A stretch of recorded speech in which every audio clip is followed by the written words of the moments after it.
अस्सलाम वालेकुम दोस्तों, अज तुहाडे वास्ते लैके आया MF 385 ट्रैक्टर फॉर सेल। इधर वेख रहे तो मालक का फोन नंबर देने तो डिमांड भी दसने जी। गड्डी 2018 मॉडल ही ने जी। टायर अगले वेख सकते हो जी, 12-13 ने टायर पैने, जनवन हालत ही खलोता है। चेसी कलर वगैरह वेख सकते हो जी, जनवन, कोई पेंट वगैरह नहीं किया गया। शो तो नज़र मार सकते हो, शो तो मिलने वाली 14 तो 15 पॉइंट शो, पक्की शो। रंग वगैरह शो का वेख सकते हो जी। गड्डी मैकेनिकल फिट है, इंजन वगैरह जनवन खलोते ने, कंपनी बंद। चेसी पतरी तो नज़र मार सकते हो, चेसी पतरी बेहतरीन हालात पे ने। पैदान वाली जगह सेल्फ स्टार्ट गड्डी है ते मीटर का रंग वगैरह वेख सकते हो जी।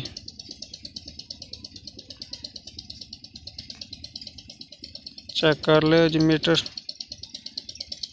वगैरह ओके ते चलते हैं, बेहतरीन कंडीशन है पहने। छत लगी हुई है, हिच वगैरह शायद नहीं लगी है, छत वगैरह लगी हुई। बंपर वगैरह तो छत नाल मिल सी बंपर यानी कि मालकन ला के रख लिया। पिछले टायर 14 पॉइंट मिल जाए तो रिम्बा की कंडीशन वेख सकते हो जी। तो रिम्बा की कंडीशन ही चंगी पई, रिम्बा दे सपोर्ट वगैरह लगी गई है, पतरियाँ वगैरह वेख सकते हो जी। तो पीछे चलने हैं तो पीछे नज़र मार सकते हो जी कि तो लीकेज वगैरह का नहीं, साफ सुथरे। तो पैंथर के टायर तो मिलने वाला, जर्नल के टायर नहीं है। लिंक वगैरह तो नज़र मार ले। अंदर रंग वगैरह वेख सकते हो जी, ये भी चंगा पिया बेहतरीन। माड़ी गार्डन इधर नामे वगैरह लगे ने। माड़ी गार्डन थोड़ा बहुत कलर वगैरह उतरे जिथे छत वगैरह लगी रही, बाकी बेहतरीन कलर खलोता माड़ी गार्डन। अंदर टूबा वगैरह वेख सकते हो जी। तो मालक ने नंबर तो लिखा दी 0301 67 77 292, 0301 67 77 292। ये मालक ने फोन नंबर ही ने जी। इस तरह रब्ता करके तुसी ये गड्डी लेना चाहते हो तो लै सकते हो। दूसरी साइड वाले रिम टायर वेख सकते हो जी। तो डिमांड की गल की जाए तो डिमांड भाई जी 15,30,000 रुपये डिमांड करेंदे ने। मौके तो थोड़े प्यार मुहब्बत लाजमी किया जा सी।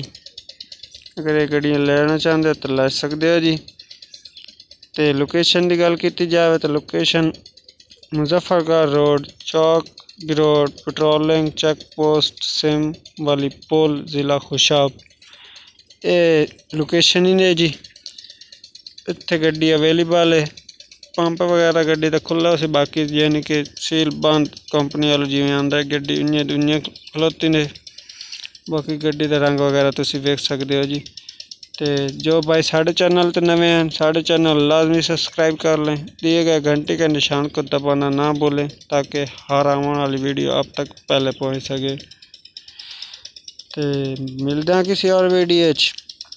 आज मोहित ट्रैक्टर यूट्यूब ने इजाज़त दीजिए। अल्लाह हाफिज़।